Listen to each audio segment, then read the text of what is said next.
University of Dice, Dave here. Hello, it's been a minute. I want to say I have some Secret Wars stuff forthcoming. Yeah, I'm gonna have to do some other content. I like to upload sealed deck games on a set release with my wife.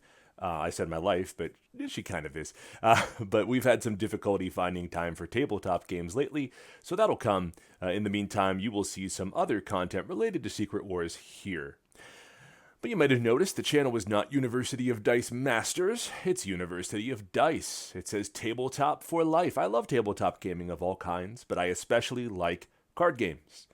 It's a weakness of mine. Maybe it's a strength. I don't know, but it's definitely, I have a weakness for card games.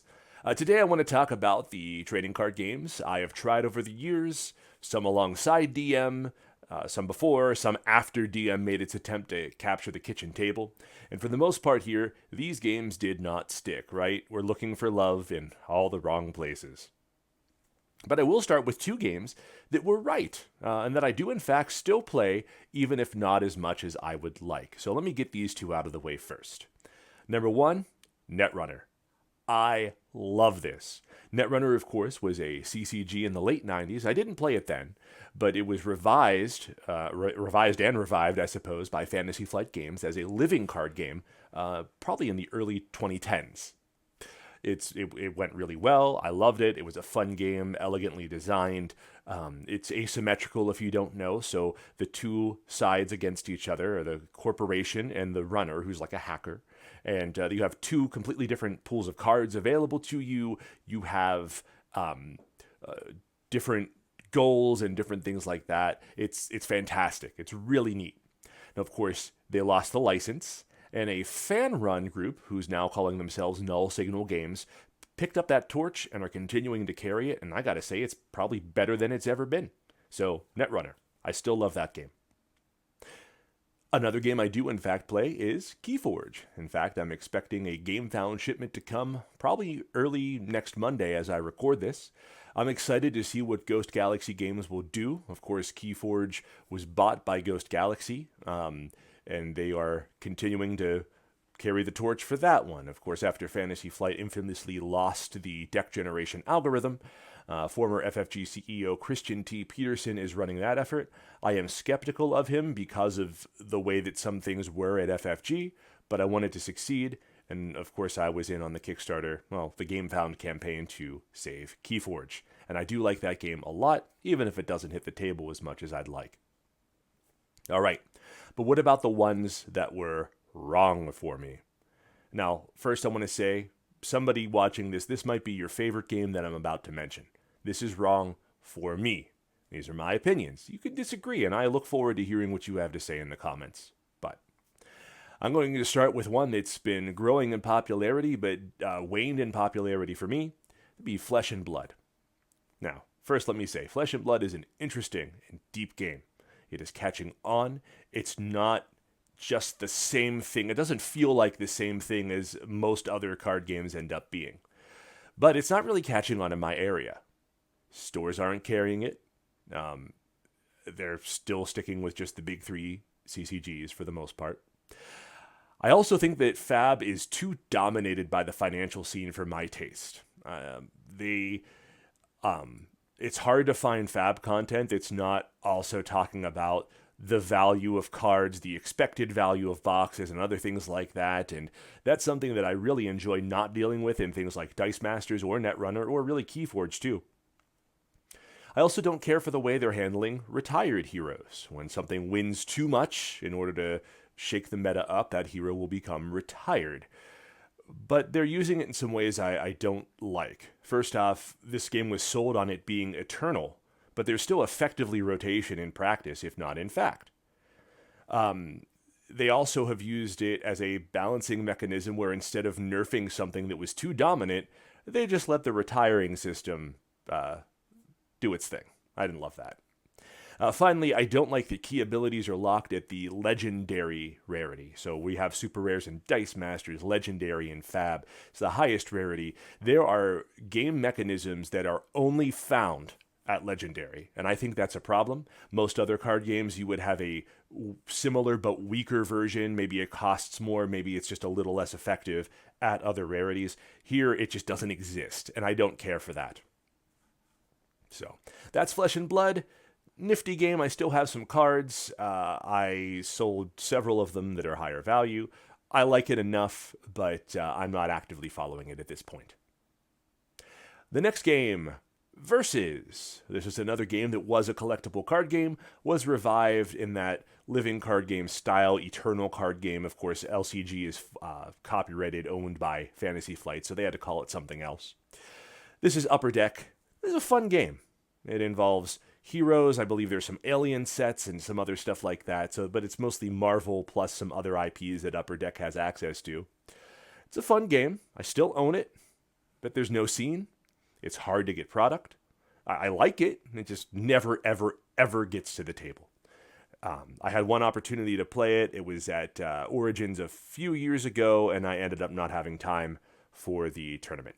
So, what are you going to do? Not a bad game. Decent artwork. Neat abilities. I like the way they handle so much about it. But, again, it just doesn't hit the table ever, and I don't have anywhere to play it. I think that's a problem that Upper Deck has had, is finding ways to have scenes for their games that they've tried to put out. Next up, Star Wars Destiny. And this is why I'm pretty skeptical about the upcoming Star Wars game that Fantasy Flight has announced. This suffers, as much as anything else, from what I've called FFG disease. It was fun, but it was really limited in scope. Fantasy Flight knows how to make a good product, flub the release, and then fail to sustain it adequately. There also tend to be major balance issues in their first couple of sets that they take way too long to iron out, and I think that was the case here as well. I had fun with it at the beginning. You may remember myself and another gentleman from the reserve pool were going to start up something. We called it the Wealthy Wampa, about it back at the time, but after playing in it, getting in some events, doing all right. I mean, I wasn't unsuccessful. It wasn't like, I hate this because I'm bad, I'm going to take my ball and go home. No, I got a couple of prize cards and stuff. I liked it well enough, but I didn't feel that fire. And of course, FFG ultimately discontinued the game sort of out of nowhere. Go figure. Next up, Force of Will. This is a pretty neat game. It's basically Magic the Gathering, but with some extra stuff on top to avoid mana screw.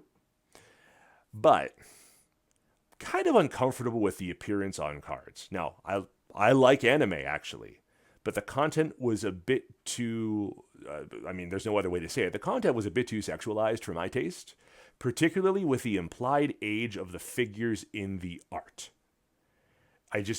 It just made me uncomfortable. I'm not prudish or anything like that, but the combination of how characters were depicted alongside the implied age, and this is something that does happen in anime sometimes, but it just made me uncomfortable as a product that I was going to pick up and buy repeatedly. They also had some unstable releases. There was some turmoil with the game. As of a couple years last I heard, things had sort of settled, but it's a smaller, more niche scene. Again, I like the gameplay. It's like, again, Magic without mana screw, and Commander is sort of the main format in a way because of how your leader works, but it couldn't stick with me. Next up, the first and only digital one that's on this list, Legends of Runeterra. This game was enjoyable, but for some reason it never stuck with me. Maybe because it's mostly mobile. Yeah, there's a PC client, but I don't know. It's the same idea as Hearthstone. It's very much designed mobile first. Digital-only TCGs in general haven't really resonated with me. I could have put Hearthstone on this list as well.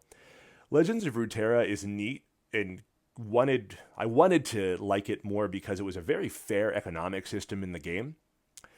But it feels really stuck between the speedier but much shallower Hearthstone and the deeper but longer and also financially greedy Magic the Gathering. So it didn't stick with me. I like Legends of Runeterra in concept. I also like League of Legends. I've played that a little bit, but it didn't grab me. I don't know. Finally, the last one is the big one in the room, the elephant in the CCG marketplace, Magic the Gathering. Magic was the first one that I really got into, probably when I was in about 10th grade, early 2000s. It was around Plane Shift Block, I want to say.